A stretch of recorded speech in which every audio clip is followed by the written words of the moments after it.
নেদারল্যান্ডসের বিপক্ষে 3 ম্যাচ টি-20 সিরিজের টানা 2 জয়ে সিরিজ জয় বাংলাদেশের।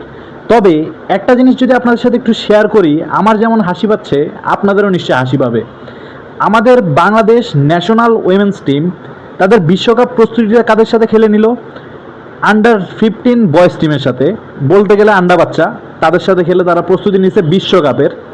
আর আমাদের মেন্স টিম তাদের এশিয়া কাপের প্রস্তুতি কাদের সাথে নিচ্ছে? নেদারল্যান্ডসের সাথে, যারা কিনা ব্যাটিং পিচে টানা 2টা ম্যাচে 150 রান করতে পারে নাই। অথচ বাংলাদেশ যেভাবে চেস করছে মনে হচ্ছিল যে এই পিচে 200 রানও চেজেবল একটা পারফেক্ট স্কোর, যেহেতু বাংলাদেশ এভাবে ব্যাটিং করতে পারতেছে। যদিও বাংলাদেশের পাওয়ার হিটিং নিয়ে একটা কথা হচ্ছে, তবে বাংলাদেশের যদি আজকে সত্যি নিজেদের পাওয়ার হিটিংটা প্রকাশ করতে চাইতো, তাদের উচিত ছিল আজকে শুরুতে ব্যাটিংটা নেওয়া।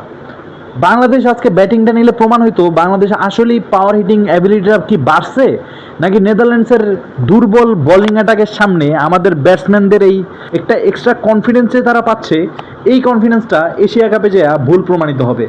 তার উপর 2টা ম্যাচেই প্রথম টি-20তে উইকেট পড়ছে 2টা, সেকেন্ড টি-20তে উইকেট পড়ছে 1টা।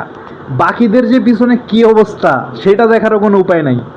থার্ড টি-20তে হয়তো বাংলাদেশ পরীক্ষামূলকভাবে টসে জিতলে ফার্স্টে ব্যাটিং নিতে পারে, সেই ক্ষেত্রে আমরা একটু আঁচ পাইতে পারি।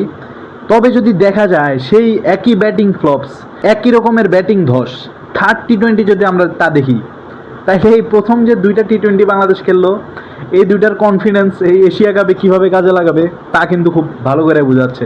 তাও ভাই কংগ্রেচুলেশন বাংলাদেশ, মোটামুটি যা এক্সপেকটেশন করছিলাম বাংলাদেশ থেকে তার চেয়ে অনেক ভালো খেলছে। কারণ বাংলাদেশ এই জিম্বাবুয়ে, নেদারল্যান্ড, আয়ারল্যান্ডের মতো দলগুলোর সাথেও এর আগে ডমিনেটিং করে কোনো সিরিজ জিতেনি, এইবার এই সিরিজটা জিতলো। তাই বলতে চাই লাস্ট ম্যাচটা জিতা যাতে হোয়াইট ওয়াশ করতে পারে নেদারল্যান্ডসকে, এবং লাস্ট ম্যাচটাও হয় ব্যাটিং হোক বা বোলিং হোক যাই আগে করুক, ডমিনেটিংভাবে জিতে যেন একটা যাতে একটা বার্তা দেয় বাংলাদেশে এখন বিগ টিম, ছোট দলগুলো বাংলাদেশের সাথে এখন আর খুব সহজে জিততে পারে না বা বাংলাদেশকে খুব টাফ ফাইট দিতে পারে না।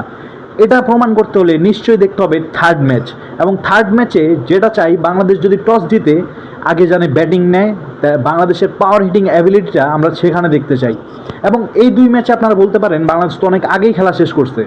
আরে ভাই, আপনি নেদারল্যান্ডসের বোলিং অ্যাটাকটা দেখেন, প্রচুর দুর্বল বোলিং অ্যাটাক, তাদের দলে বলার মতো কোনো বলারই নাই।